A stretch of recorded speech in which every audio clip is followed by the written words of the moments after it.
the iPhone 13, 13 Pro and Pro Max are packed with hidden features that hardly anyone uses. Some are gimmicks, others can be very useful.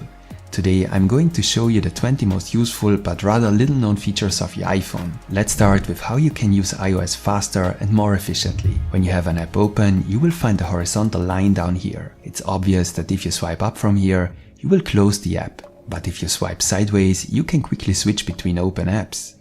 There is another very similar feature. If you have a very long text or a long web page open, you naturally move up and down by swiping. But here on the side, you see a vertical line. If you tap and hold this line, it gets a bit thicker. Now you can drag the line up and down and move much faster within the document or website. There are also ways to move faster within the different menus. Let's say you're in a sub-menu in the settings. You'll find a kind of back button in the upper left corner. You tap and hold it, and now all the menu entries on top of it appear, which you can now access directly.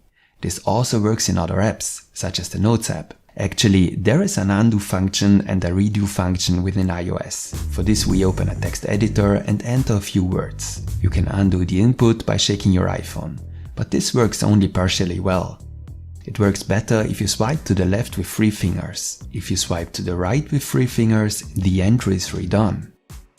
Let's talk a bit more about text input. You may have heard that the magnifying glass is back. So if you tap and hold anywhere on the text, the area will be enlarged a bit and you can position the cursor precisely. But there is also a hidden trackpad.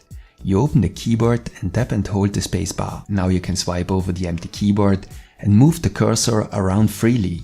This way you can move freely and precisely in text, even one-handed. If you often type one-handed, you can also position your keyboard better for this. You tap the globe at the bottom left.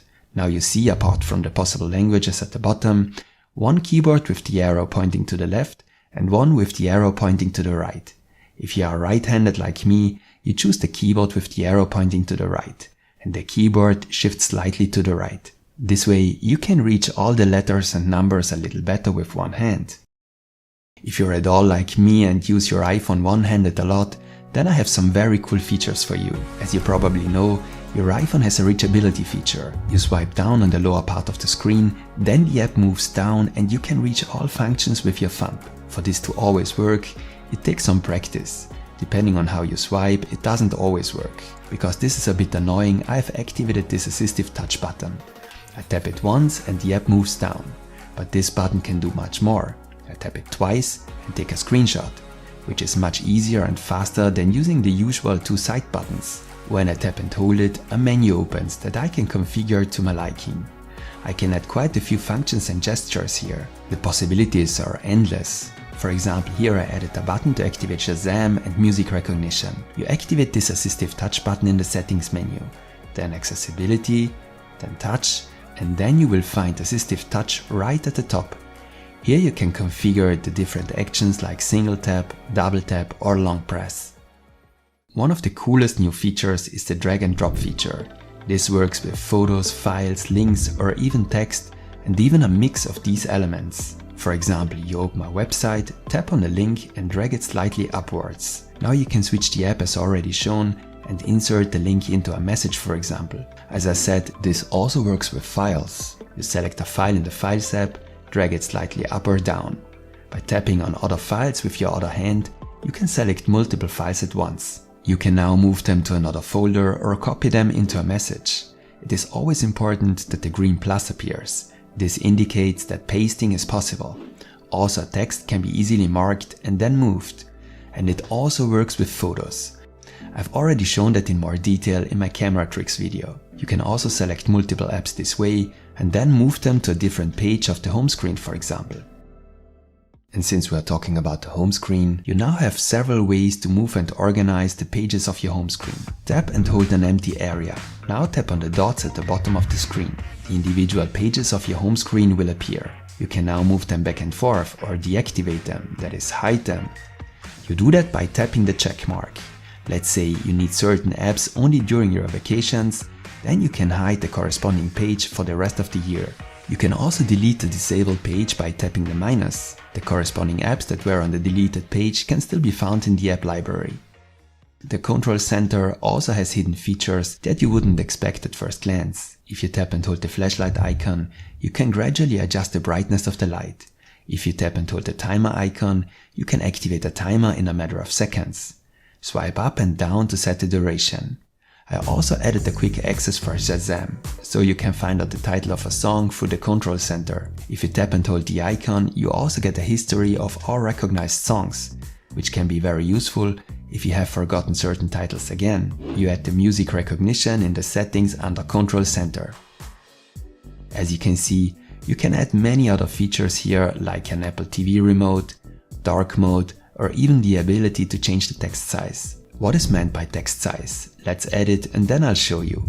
Now let's open an app, for example the Notes app. Now if we open up the Control Center, we can use the text size icon that now appears down here to adjust the text size. And what's special is we can limit the adjustment to that particular app. So for example the Notes app. This can be quite useful because this way you can customize each app according to your needs. Right next to the Control Center is the Notification Center. Here there are two somewhat hidden features that are very useful. If you swipe a notification to the left and tap Options, you can mute notifications from that app for an hour or even a day. This is interesting if you have more important things to do at the moment, but don't want to miss out on the other notifications. If you are at all stressed out about receiving notifications all the time, you can schedule a summary. For example, twice a day you will receive a summary of all notifications and the rest of the time you will not be disturbed.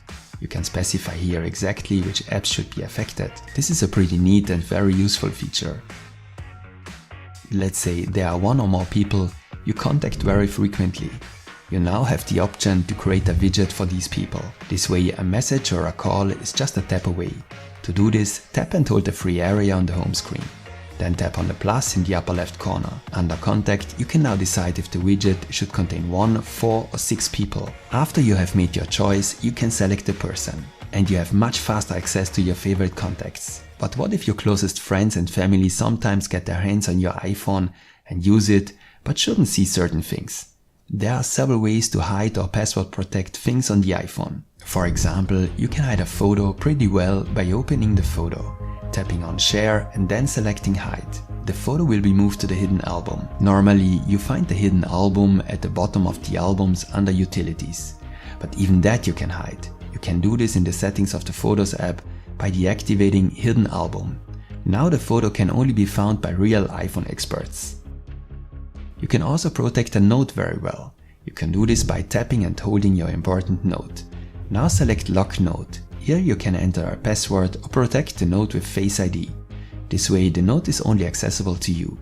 And the Notes app now has another powerful feature with live text. In my camera tricks video I already showed how live text works within the camera app. But you can also use live text to enter text directly. To do this, tap and hold an empty area within your note. Now select the live text icon. Your camera image will appear instead of the keyboard. The text will be recognized and inserted in the preview. If you tap Insert, then the text will be inserted. If you tap on the live text icon again, you can refine the selection and only then complete the input. It's incredible how well this feature works. By the way, you can use it not only for the Notes app, but whenever you enter text, so also in the Messages app, Google Docs or WhatsApp. As you can imagine, there are also a lot of interesting features in Safari that you wouldn't notice at first glance. These are the most useful ones. If you tap on the AA in the address bar, you can get a privacy report. Here you can see which websites and trackers have tried to collect data about your browsing activity. This is an interesting overview. If you have multiple tabs open, which is usually the case, you can easily switch between them by swiping left or right on the address bar. In general, you can now organize your tabs in iOS the way that works best for you. You tap on the tabs icon in the lower right corner. Then you see all open tabs. If you tap and hold one of the open tabs, you can move it as you like. But what is even more interesting, you can create your own groups. In the overview of your tabs, you can see the number of open tabs and an arrow at the bottom. You can tap it and create a new empty group, for example work or news. You can also create a new group for all open tabs. This way you can organize your tabs by content and have a quick organized access. By the way, if you tap and hold the tabs icon, you can close all tabs with one click. And believe it or not, also new is that when you drag the open website down, it refreshes. You can tell by the spinning icon here. This has long been solved this way in various apps. but it's new in Safari. It can also be incredibly useful to save an entire website as a PDF with 2 clicks. To do this, you'd better switch to reader mode first by tapping and holding the AA button. It will now turn black. Now simply take a screenshot. Up here you can select full page. Now the whole page will be saved and not only your screen. With Done, you can save your PDF to files. With Share, you can share it via AirDrop or mail. My last tip for today is about a feature that has been around for a few years, but is still somewhat underrated: shortcuts. With shortcuts, you can combine several actions into one shortcut and execute them with one click. I already showed you the best camera shortcuts in my camera tricks video.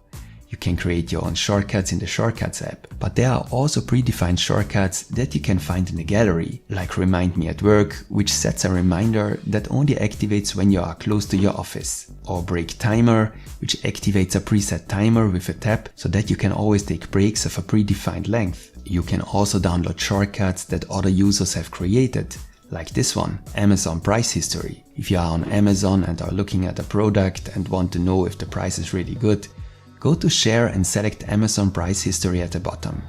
Now the product opens on the price tracker website Camel, and you can see how the price has changed recently and if you are really getting a good deal. By the way, you can find Amazon links to my favorite iPhone accessories in the video description. Okay, I think that's enough for today. If the video was interesting for you, give me a like as feedback.